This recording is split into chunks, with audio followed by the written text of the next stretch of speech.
जब भी प्यार का नाम आता है तो सबसे पहले नाम आता है मुमताज और शाहजहां और उस आगरा के ताजमहल का। दुनिया वालों का यही मानना है कि ताजमहल प्यार की निशानी है, लेकिन आज की इस वीडियो में मैं आपकी ये गलतफहमी दूर कर दूंगा और आपको सिद्ध करके बताऊंगा कि ताजमहल प्यार की निशानी नहीं बल्कि ताजमहल एक हैवानियत की निशानी है, एक हवस की निशानी है। मेरी बातें कुछ इस्लाम धर्म से ताल्लुक रखने वाले लोगों को बुरी लगेगी, पर दिल से इस बात को इंसानियत के तौर पे सोच कर देखिएगा, आपको ये बातें बिल्कुल ही अच्छी लगेगी। तो चलिए शुरुआत करते हैं मुमताज और शाहजहां की प्रेम कहानी।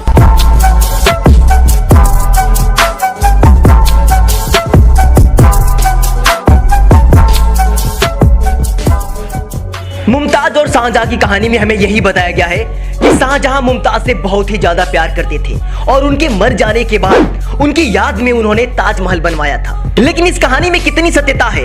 क्या सच में शाहजहां मुमताज से बेहद प्यार करते थे?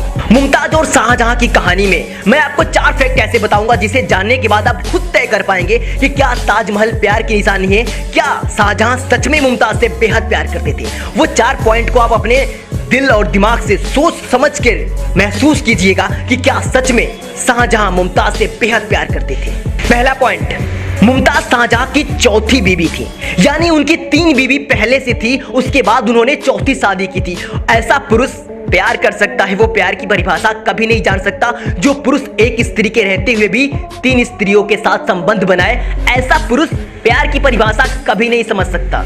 दूसरा फैक्ट, शाहजहां ने मुमताज से शादी करने के लिए मुमताज के पति को जान से मार दिया था, उस पति को जिससे मुमताज बेहद प्यार करती थी। मुमताज अपने पति से प्यार करती थी, लेकिन शाहजहां उनसे प्यार करता था जिनकी शादी हो गई थी। क्या आप इसे प्यार कहेंगे?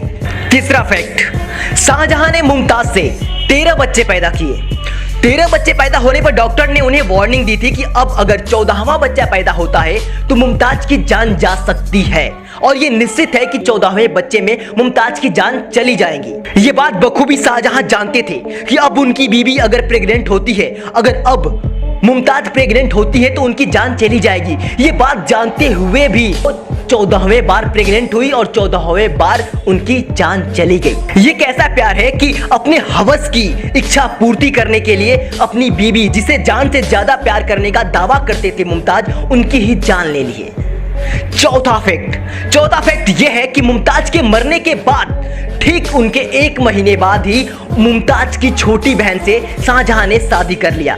अब इसे आप प्यार का नाम देंगे या हवस का नाम देंगे, आप खुद समझदार हैं, सोच सकते हैं। अब आप कैसे कह सकते हैं कि ताजमहल प्यार की निशानी है? क्या उस ताजमहल को बनाने में शाहजहां का क्या योगदान था? क्या उन्होंने अपना खून पसीना बहा के बनाया था? वो बिल्कुल नहीं। मजदूरों की मेहनत लगी थी, मजदूरों का खून पसीना लगा था और हमारे देश का पैसा लगा था, ना कि वो लोग अपने देश से लेकर आए थे। अब मैं जो आपको कहानी बताने जा रहा हूं, ये कहानी जानने के बाद आप दिल से सीना ठोक के कहेंगे कि हाँ, प्यार की निशानी इसे कह सकते हैं और प्यार का मतलब इस व्यक्ति से सीखना चाहिए। बहुत पुरानी कहावत है कि अकेला चना कभी भार नहीं फोड़ सकता है, लेकिन इस कहावत को पूरी तरह से झुठला दिया था बिहार के दशरथ माझी ने। उन्होंने अपनी इच्छा शक्ति और दृढ़ संकल्प और साहस से वो असंभव कार्य को कर दिखाया था जिसके बारे में लोग सोच भी नहीं सकते। उन्होंने सिर्फ अपने अकेले के दम पर 25 फीट लंबा और 360 फीट चौड़ा रास्ता बनाकर आश्चर्यजनक कारनामा कर दिखाया और दुनिया को बता दिया कि इंसान चाहे अपने इच्छा शक्ति और अपने दृढ़ संकल्प के दम पर पर्वत का भी सीना चीरकर उसमें से रास्ता निकाल सकता है। उनके इसी महान कार्य के लिए उन्हें माउंटेन मैन के नाम से भी जाना जाता। दशरथ माझी का जन्म 1934 में बिहार के गया जिले के गलहोर गांव में हुआ था। वे बिहार के आदिवासी की सबसे निम्न स्तरीय मुसहर जनजाति से थे। एक छोटे से झोपड़े में रहने वाले दशरथ माझी का बचपन बेहद ही गरीबी और तंगहाली में गुजरा था, जिसके कारण बचपन में उन्हें स्कूल न जाने की बजाय मजदूरी करना पड़ा था। दशरथ माझी का विवाह बचपन में ही हो गया था फाल्गुनी देवी से। वो फाल्गुनी देवी से बहुत ही ज्यादा प्यार करते थे। एक बार फाल्गुनी देवी दशरथ माझी के लिए पानी लेने पहाड़ पर गई थी, लेकिन पानी लेकर जैसे ही वो वापस आ रही थी तो रास्ते में उनका पैर फिसल गया, जिसके कारण वो घायल हो गई।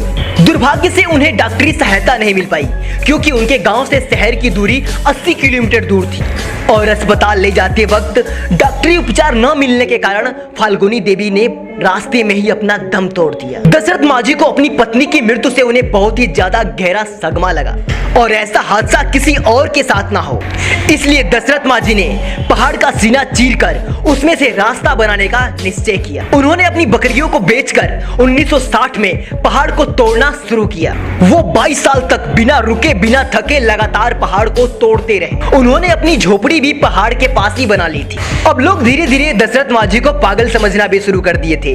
काफी लोग उनका मजाक भी उड़ाते थे, लेकिन अपने धुन के पक्के दशरथ माझी अपने कर्तव्यों पे डटे रहे। कठिन से कठिन परिस्थिति को धत बताकर दशरथ माझी पहाड़ का सीना चीरते रहे। 22 साल की कठोर मेहनत के बाद दशरथ माझी ने अकेले अपने दम पर पहाड़ का सीना चीरकर 360 फीट लंबा और 30 फीट चौड़ा रास्ता बना दिया था। उनके इस आश्चर्यजनक कारनामे के बाद से उनके गांव से शहर की दूरी 80 किलोमीटर से घटके मात्र 3 किलोमीटर हो गई थी। इसके बाद से ही पूरे गांव वालों ने उनका मजाक उड़ाना छोड़कर उनका सम्मान करने लगे और आज पूरा गांव उन्हें दशरथ बाबा के नाम से जानता है। दोस्तों, मैंने आपको 2 स्टोरी सुनाई प्यार की, एक ताजमहल और एक दशरथ माझी की, एक माउंटेन मैन की और एक हाउसी मैन की।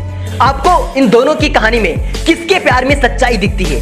कौन सा प्यार सच्चा है? कमेंट में अपनी राय हमें जरूर बताएं कि क्या दशरथ माझी का प्यार सच्चा था या फिर शाहजहां का प्यार सच्चा था। मिलेंगे आपसे अगली वीडियो में, तब तक के लिए आपसे विदा लेते हैं। आप देख रहे थे धागा टीवी और मैं हूं अरुण गौतम। अगर आपने अभी तक हमारे चैनल को सब्सक्राइब न किया हो तो रेड वाले बटन को दबाकर सब्सक्राइब कर दे, क्योंकि हम अक्सर यहाँ पर आपके लिए ऐसी ही अमेजिंग वीडियो लाया करते हैं।